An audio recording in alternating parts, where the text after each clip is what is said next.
We have with us Ken Lefebvre. He is the chairman of the Chelmsford Board of Selectmen. We appreciate you coming on the show. Thanks, no problem. You ever take advantage of the chemical drop-off day? No, but I always wanted to. It's fantastic. I have an entire garage full of paint. They don't take latex. Oh, no. Oil only. But you can donate that to, there's some projects in town that will take the latex paint. Well, I have plenty of paint. If you plan on going, though, give yourself plenty of time. It usually lines up around the block. There's usually quite a line. Great service for the town. Well worth it. Yeah, sounds like a good fundraiser, too. Yeah. Well, that's the second one is the fundraiser, which is the metal drop-off. Yeah. My wife actually started that. Really? Yep. Wow. Yeah, it was an interesting story. We did we were setting up our office, and the company that we went to, which was Northeast Material Handling, we were getting office equipment for our office, and they had a flyer for it. And so my wife brought it into the PTO, and they said sure. And I think the first year they raised like $3,600 the first time they did it, and it's become a fixture in their fundraising ever since. It's really good because a lot of people have a hard time trying to get rid of that stuff. You never know where to put it. You don't necessarily want to throw it in the trash because then it ends up in a landfill. You know, so it's always good to be able to kind of have a nice place to send it. Yeah, and you're helping the PTOs. Yeah. So it's a win-win. Not as good as like the food fest that the center school has, but you know, it's right up there. So congratulations on your appointment to the Board of Selectmen as chairman. Thank you. So talk a little bit about, you know, what's going on with the Board of Selectmen now. You know, we've got a new member, Virginia Crocker-Timmons, and I'm excited. She seems to be good, you know, great replacement for Glenn. Glenn will be missed. He did a great job. She's bright and well-spoken, well-thought. You know, she thinks everything through. She can articulate what she's thinking. So it's good to see and nice to be able to have someone on the board join us with that sort of level of professionalism. And it's nice, you know, the board seems to really be getting some cohesion to it. There's a lot more, you know, talk at the meetings, and I think everybody seems to be getting along with each other. There's, you know, nice mutual respect. So it's exciting for me, you know, to see the group and see them start to sort of gel a little bit. It's positive. It's exciting for me. I'm looking forward to the year ahead. Now, is it a big learning curve to go from being the vice chair to the chair? It was explained to me it's just a title. It's basically administrative only. You set the agenda, and that's pretty much the only difference. Is that, you know, you got to make sure the agenda's filed, set, and ready to go on Thursday before the meeting. Ironically, I didn't set the agenda this week because of the executive session that's going to take place tonight. I couldn't set the agenda. I have a conflict of interest with my son, who's today was hired officially as a Chelmsford police officer. Oh, wow, congratulations. So that could not, I can't be involved in any police sort of discussions at this point going forward. So if that's on there, I won't be able to set the agenda. So my first agenda I had to abdicate. So, very ironic. So talk a little bit about, you know, what it entails as far as being, you know, chairman. I know that, you know, as I've watched some of these meetings, you know, typically the chairman talks last. Is that like is there a certain decorum that goes into running a meeting, or is it really person by person specific? No, I think that's probably just been, although I say that, I go to a lot of meetings, and it seems like the chair operates pretty much in this town the same way. You know, the chair usually gets each member, allows each member time to speak, especially when it's, you know, when they're looking at something they might have to vote on. And you want to encourage sort of discussion and encourage that back and forth that you want to make sure that the right decision gets arrived at. And I think that's just probably, like you said, it's the decorum the town has sort of taken on. And he just moves along he or she moves along the agenda items. So, you know, you just make sure next topic, next topic, next topic. There are I think there's a couple positions the chair gets, maybe one position the chair gets to appoint. Yes, sir. But other than that, I don't think there's any other benefit to being the chair other than you get all the phone calls. Oh, interesting. Yeah. My first week was insane how many phone calls I got. So Now, do you guys do a reorganization of positions and who meets with various committees and liaisons? And Yeah, so tonight we will go over, it's on the agenda to appoint our liaisons. Again, reflecting back on Virginia, she was great. She reached out to me, sent me an email where her interests lie. Didn't really ask for any. She said she'd fill in where she needs to fill in, but just basically what her interests are. And so I took that. I took last year's list and looked at where we could backfill. And I tried to even it out some. I think last year I had 9 or 11 liaisons. And so I took some of those off my plate and just tried to make sure everybody either had 6 or 7 or 8, and kept it right in that range. So there's an equal load for everybody. Now, do you find it difficult to be able to go to all of those meetings for various liaison assignments, or is it something you just kind of have to pick and choose which ones you go to? Time constraint or mentally? Both, I guess. No, I mean, time constraint, it's funny, on like Tuesday nights is for me, is one of the busier nights because depending upon which Tuesday it is of the month, there's Historic Commission, there's Tree Committee, there's Economic Development Committee, and then there might be 1 or 2 more in there. There might be commissions on disability and so forth. So the committees are great because I try to go to all of them. I walk in and they know when I walk in, I'll ask them, what is it you need me for this week? Items that might be hot that I should know about or that you need my help with. So in those situations, they'll quickly go through maybe 15, 20 minutes and then I'll move on to the next meeting. So there is some, on the easier, I won't say easier, but some of the committees are, you don't have a packed crowd room, you don't have a agenda that can't, be a little bit flexible. So I'll come in, they'll run through what they need me for, what I can help them with, and then I move on. So it's pretty easy to get through it. But it can be, one week a month is usually Monday, Tuesday, Wednesday, Thursday night type week. But mentally that can be, when I start dreaming about the town, I try to back away. I know when the dreams start, I step away a little bit. So. Well, hey, even I'm there. Sometimes I start thinking about like little minutia things that you could do to probably improve just the town in general. And then, if you think about it, some of those things, as small as they are, they take, a lot of coordination and effort just to make small things happen. So Yeah.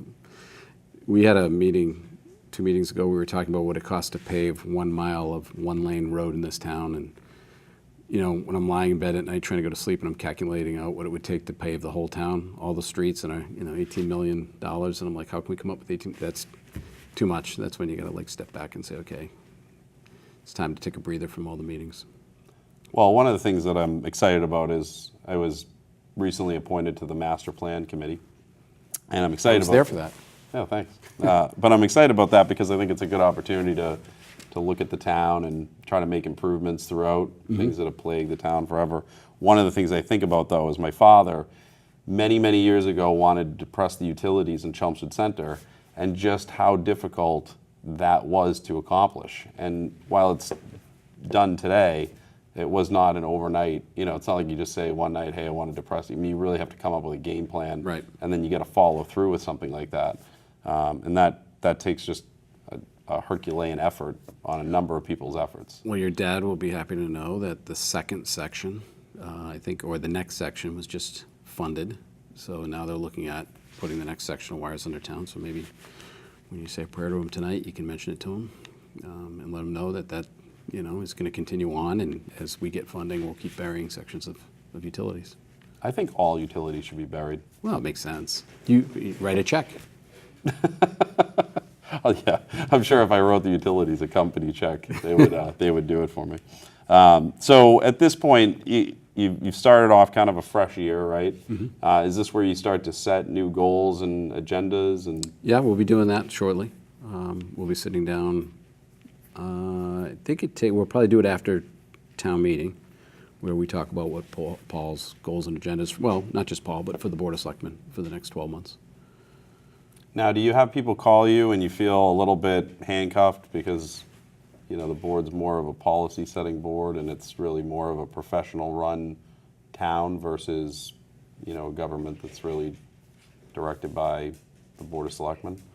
Well, I don't feel handcuffed because my opinion is that just like on a corporate board, our job, we hired Paul, let Paul do his job, And when he needs a sounding board, or if he needs to someone to play devil's advocate, that's what we're there for, sort of oversee. I don't necessarily know if we should be sort of hands in the, in the recipe, helping him, mix the batter. I'm a little bit more hands-off on some of that stuff. There's things we can do, sort of guidance, and I think that's where our focus should be, on guidance, not actual hands-on day-to-day. I mean, you got to remember, and this is what I have learned over 2 years, is that, Paul and Gary Persichetti at the DPW and Chief Spinney or Chief Ryan, that's their job 24/7. I have a job 24/7, and it's not any of those. They have a lot of experience. They've been doing it for 20 plus years. Who am I to walk in to their office, sit down, and say, "Move over. I'm sitting next to you, and I'm going to help you do this." You got to have some faith in the people we put in charge. That being said, sometimes you might see something that just seems so out of place that you've got to say something, and that I'm sure will happen again this year.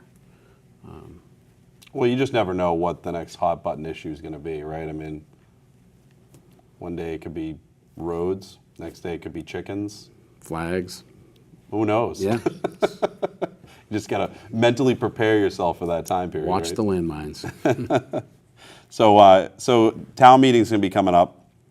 Do you guys review over all of the warrant articles? Is that kind of part of your review at this point? Well, we did that last meeting. We went through and voted on all of them. Okay. I told you I'm not before going we to grill you on started. it. Yeah, I'm don't not going to grill grill me you on individual ones, but I just wanted to know kind of the process and how you roll that out.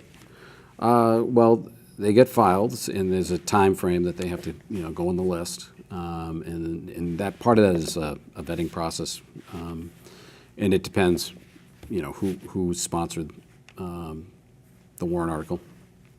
But then they come to us, and we vote in favor or against, or for each one. And then after that, it goes to, or at the same time, I guess it goes to finance. They vote, and then at town meeting, as sort of guidance to the town reps, they tell them how the Board of Selectmen and the Finance Committee voted on it, so that they sort of have some guidance as to, why, how come we voted which way, and help educate the town meeting reps. Now, for school-related articles, does the school department come and present in front of you, or? Example? Well, because a lot of it's budget-based, right? I mean, you're going to be voting on the school budget, things like that. Do they actually send a representative to talk to the Board of Selectmen? They don't come and talk to. There's a budget process for them. We can attend it, but I wouldn't say necessarily they come and present in front of us. I mean, Paul gives them the budget. It's part of his budget, and they do whatever they want with that money. They tell us how they're going to spend it, but we have no hands in telling them what to do. But do you make a recommendation on school-related warrant articles? No, I don't think so. I think we just the school committee? it's the overall budget. We just approve the overall town budget. Yeah. Now, you guys have the capital budget coming up, right? Mm-hmm. Now, do you vote on that as all the items that are part of the capital budget? Or? Yeah, it's one, because Paul puts together the capital budget. So we're either in favor of it or not. Okay. And then the capital budget itself is actually bonded out, right? Yeah. And I do know that capital budget, I mean, there are hearings leading up to that. And there's a capital budget plan that's in place, and there's a projection over the next few years of how that money, what's going to come up next. So if someone does want to, if they look at it and they're concerned and they want to get involved, they do put it on the town website. You can go to the capital budget planning meetings. You can see how they arrive at those needs. And they're, I can't say it enough. If it's something that concerns you, something that interests you, get involved.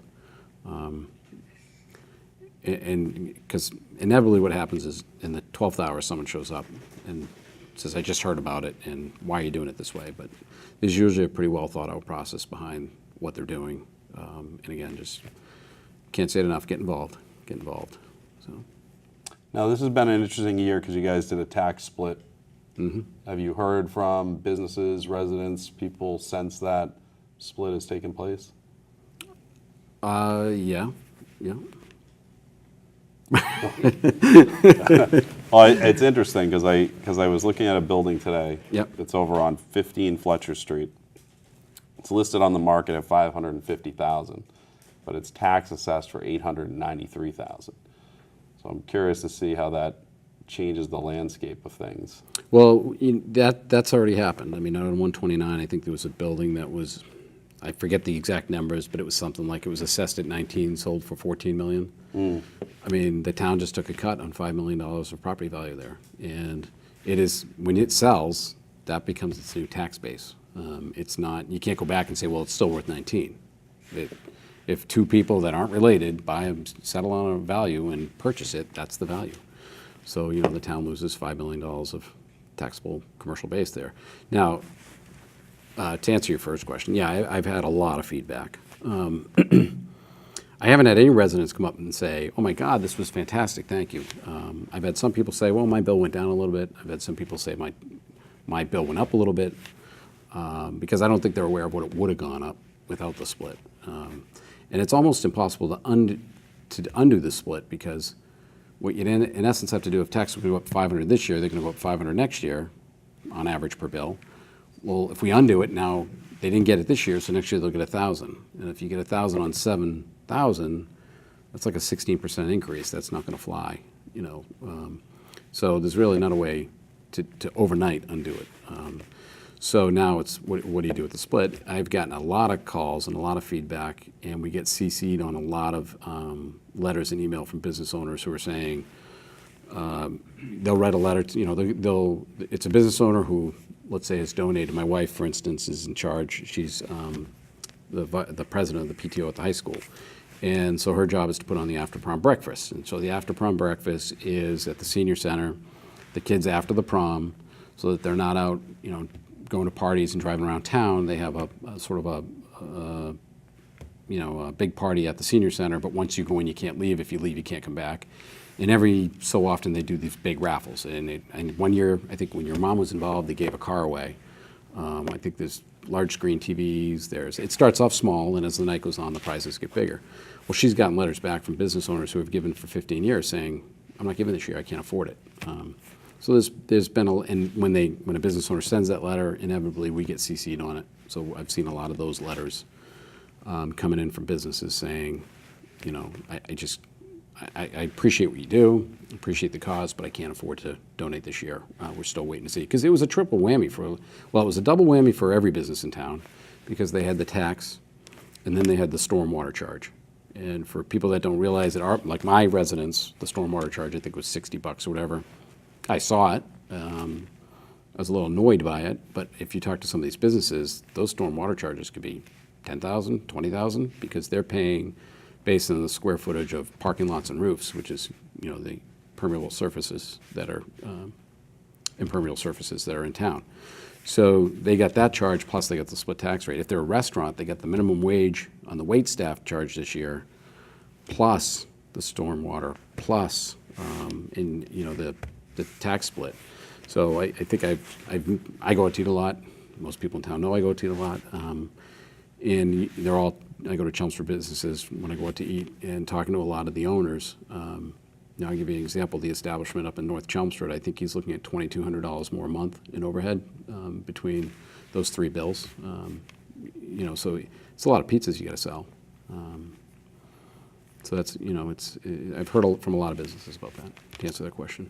The only thing I think of, and you talked about, sometimes stay up night thinking, right, is that one of the things that the split has done has really incentivized housing over commercial.